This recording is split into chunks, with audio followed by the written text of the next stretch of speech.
Are Social Security recipients to blame for the most recent rate increase? Well, hear me out.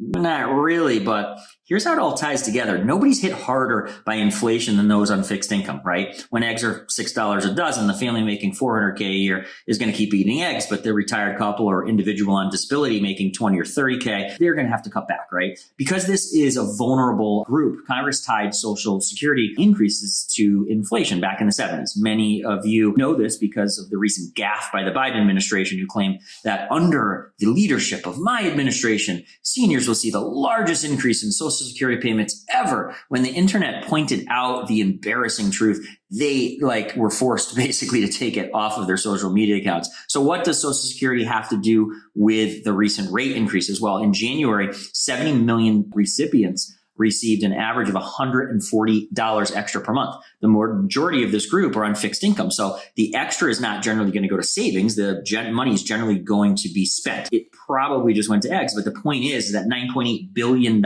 extra was pumped into the economy in January. What was up in January? Consumer spending. And what was a major contributor to the recent rate increases? Well, consumer spending. What a vicious cycle, right? Inflation goes up, Social Security goes up, spending goes up, and so on. Now, Social Security, don't get me wrong, is not the biggest part of our spending problems here, but it did contribute here in January to that latest report that caused rates to go up. So what does the Fed do? Well, they have to increase rates. They have to put people out of work. They have to pour water on the economy. And with shelter costs being a huge portion of inflation, they're actively trying to rein in the housing market. Let that sink in. We've got the Fed meddling in the housing market. So rates are rocky. They're up. We are still predicting that we will see drops as the year continues, but pain is coming, folks. Pain in the form of a government-induced recession.